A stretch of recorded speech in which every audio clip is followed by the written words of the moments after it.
৪৫ ঘন্টা পর স্কুল ছাত্রীর দেহ ফেরত দিল ভারত। কার মৃতদেহ ফেরত দিল? কি নাম তার? তার নাম হচ্ছে স্বর্ণা দাস।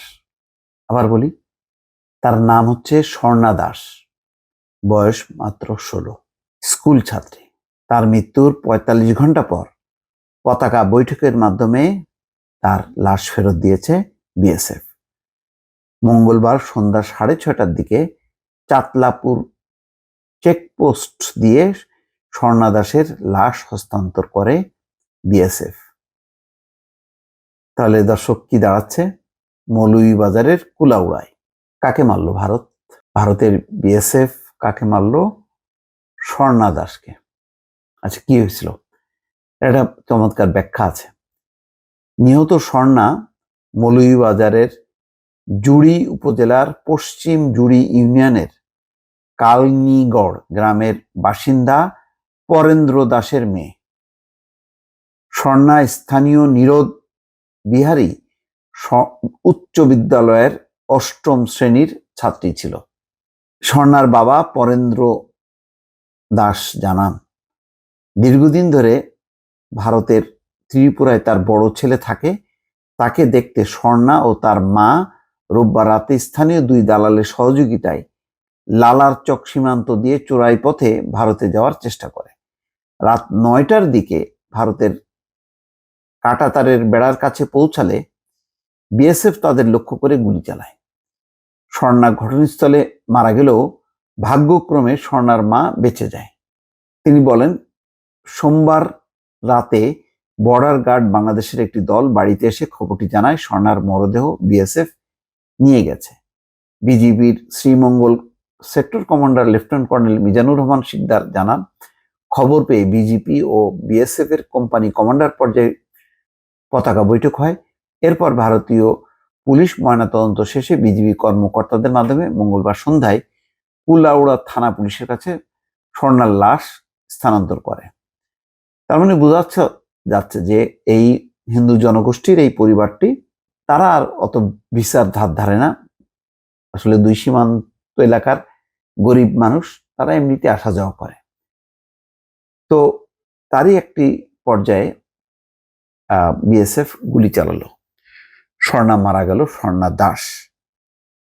এখন যদি বলা হয় যে সংখ্যালঘুদের উপর অত্যাচার করা হয়েছে, মোদি, ভারতের প্রধানমন্ত্রী মোদির নির্দেশে বিএসএফ এই স্বর্ণা দাসকে গুলি করে হত্যা করা হয়েছে, তাহলে বাংলাদেশের সংখ্যালঘু বিশেষ করে হিন্দুদের উপর গুলি চালিয়ে হত্যা করলো যে, তার দায় কার? তার দায় ভারতের। যেই ভারত কিনা আন্তর্জাতিক পর্যায়ে বলার চেষ্টা করে যে বাংলাদেশে হিন্দুদের উপর অত্যাচার চলছে। তো বাংলাদেশে হিন্দুদের উপর অত্যাচার চলছে, আর তিনি কি করলেন? যে তার বিএসএফ ওই কাঁটাতারের বেড়ার কাছে গেছে, সীমানা অতিক্রম করেনি, তার আগেই গুলি করে মারল স্বর্ণা দাসকে। তার মা মানে ঘটনাক্রমে বা সৌভাগ্যক্রমে বেঁচে গেল। এর দায় কার? এখন বাংলাদেশ যদি অভিযোগ করে যে নরেন্দ্র মোদীর ভারত সরকার বাংলাদেশের হিন্দু সম্প্রদায়ের উপর অত্যাচার করছে এবং সংখ্যালঘুরা অত্যাচারিত হচ্ছে, তাহলে কি এই অভিযোগটা মিথ্যা হবে? তাহলে ভারতের নরেন্দ্র মোদী সরকার যদি বাংলাদেশের কোনো হিন্দুকে বা সংখ্যালঘুকে অত্যাচার করে, গুলি করে হত্যা করে, সেইটা আমলে নেওয়া হবে না। কিন্তু মিথ্যা অভিযোগগুলো আমলে নিয়ে বাইডেনের কাছে নালিশ তিনি জানাবেন। কি জানাবেন? যে বাংলাদেশের হিন্দু সম্প্রদায়ের নিরাপত্তার ব্যাপারে ২ নেতা উদ্বেগ প্রকাশ করেন। যদিও মার্কিন যুক্তরাষ্ট্র বলছেন যে তারা এই বিবৃতিতে এই অংশটাই নেই। এখন সত্য না মিথ্যা এটা বাইডেনই বলতে পারবে। যদি সত্যিই হতো তাহলে বাইডেনের সঙ্গে আলাপের পুরো বিষয়বস্তুটা তো হোয়াইট হাউস প্রকাশ করেছে, সেখানে তো নেই। তো এখন এটা স্বর্ণা দাস না হয়ে যদি সোনালী বেগম হতো তাহলে কোনো অসুবিধা ছিল না। এখন দেখেন, এই যে ডক্টর ইউনূস বলছেন যে বাংলাদেশের নাগরিককে তারা হিন্দু মুসলমান ভাগ করতে চান না, সবাই এক, সবাই বাংলাদেশি, একটা পরিবার। কিন্তু নরেন্দ্র মোদী যাদেরকে ভাগ করতে চান, যে সংখ্যালঘুদের বা হিন্দুদেরকে, তাদের নিরাপত্তার ব্যাপারে কি খুব বেশি মানে উনি সোচ্চার? উনি কি জানেন না যে তার বিএসএফ যখন গুলি করে, ওই গুলি তো বুঝতে পারছে না যে কে হিন্দু কে মুসলমান। তাদের গুলি তো হিন্দুদেরকে বাদ দিয়ে মুসলমানদের গায়ে লাগবে না, গায়ে লাগলে হিন্দুদের গায়েও লাগবে, এবং সেটি লেগেছে। এর জবাব কি দেবে?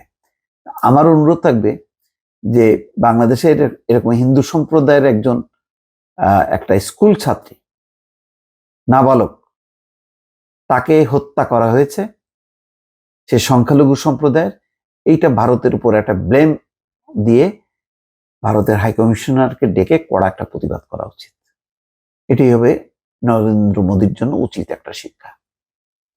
দর্শক ভালো থাকবেন, আল্লাহ হাফেজ।